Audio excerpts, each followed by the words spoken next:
Golden State and the Memphis Grizzlies tonight in San Francisco. Warriors -10, and that is because Ja Morant is doubtful. I mean, I can't imagine he would be playing after what we've heard with his whole knee injury, but the Warriors laying a big number tonight. Total here is 223. So, Chris, how do you approach this game knowing probably no Ja Morant and the Warriors coming off that big Game 3 win? Yeah, the first thought that I had on the side, at least, is to take the Grizzlies at +10. I mean, we saw them play really well to end the season without Ja, but then, you take a second look at that, and there really wasn't a lot of impressive wins during that span. I mean, they beat the Suns in one game. That was impressive. But really, a lot of the other teams, it just wasn't very impressive. They faced the Nets, they beat the Nets, but the Nets weren't, at their best yet. But this is a team in the Grizzlies without Ja, at least. So I should say, I prefer not to play a side here just because I could totally see Golden State blowing out the Grizzlies. But the Grizzlies have stepped up without Ja. We just don't know if that can be the case in the playoffs. But one thing's for sure is their offensive efficiency and their pace did tick up a few notches without Ja, and I think that's going to be their mentality tonight. This is a team of great athletes, a lot of young players. They're explosive, and I think they're just going to try to overwhelm Golden State from the very jump. I mean, the Warriors shot outrageously in that previous game, like something like 63% from the floor. So you got to expect some regression there. And if the Grizzlies can get off to a hot start, then maybe they throw this game off. And we've seen the Warriors kind of play at the pace, at the tempo of other teams when these games first start out. That certainly happened in this series so far as well. And the Warriors still, they're the number one team on offensive efficiency so far this playoffs. I still think they have the better shooters. We've seen the pace be pretty fast in those games, and obviously in Game 3 that score exploded. So I think 109 is still too low for the first half. I'd be a little less inclined to take the second half total over just because I could see this game slowing down, much like it did in Dallas and Phoenix yesterday. These are two good defenses that could slow it down, especially on the Golden State side. But I think Golden State is just going to try to sit back and see what the Grizzlies are doing to start off this game. And I think it's going to amp up the pace and amp up the points. I like that look. This isn't an official play on the show for me, but I did look at playing the first quarter over, I believe it was 54.5, because the Warriors, I mean, they come out strong. Great shooting from the beginning. And then I think without Ja Morant in today, you see a Grizzlies team that comes out hot, tries to establish what they want to do on the floor tonight. So I like the over in that. I should have played that on here, but did not. So Alex, how do you approach this game? Is this one where you might look to live bet a little bit with the spread being so large to start?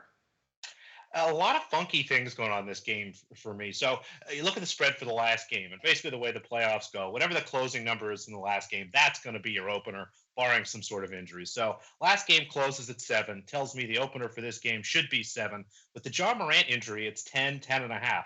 Is Ja Morant really only worth 3.5 points?